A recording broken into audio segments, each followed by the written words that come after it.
When was the last time you used cash? Now it's easy for customers to Venmo your business. Millions of Americans use payment apps every day, transferring money to friends and family at garage sales, Airbnbs, Etsy, eBay, and small businesses.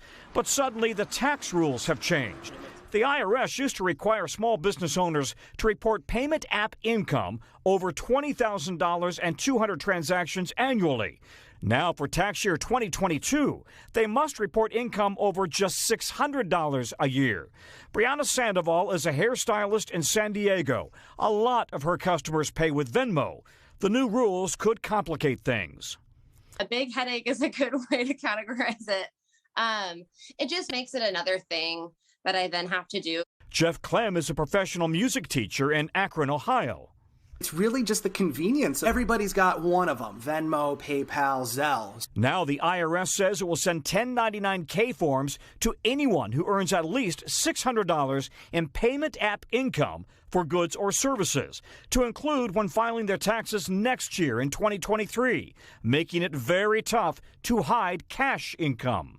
It's not just income tax. I mean, there's, the additional self-employment tax that applies to these businesses, and that's a big burden. If you use Venmo, this is important. The IRS is not taxing your personal transfers. PayPal and Venmo say users can separate business from personal transactions with a simple button. Zelle says it's not subject to the law since it doesn't actually handle funds itself. The new IRS rule is meant for businesses, large and small, and a small business can be really small. Where do we draw the line? If you are a kid out of high school and you're mowing lawns over the summer and you make more than $600, would you have to have one of these forms? Potentially, yeah. So keep good records. In that instance, there's a good chance you may get a form, especially if you're using PayPal or Venmo. Well, Tom, so we talked about the mowing lawns example. What about babysitters? Mm-hmm. Because, you could get up to $600 in a year pretty fast, especially in big cities. They charge a lot. Will the babysitters then be having to pay taxes? Would the people hiring the babysitter have to be paying an employer tax?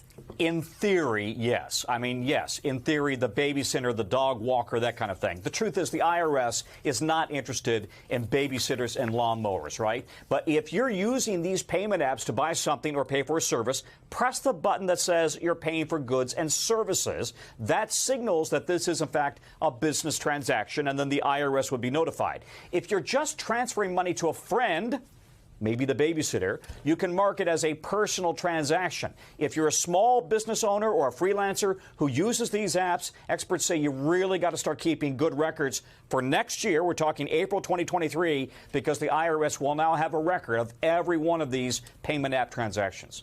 If you market goods and services, right? It seems like a giant loophole in kind of the honor system there's there. always been the under the table cash economy where people don't always they don't always report everything.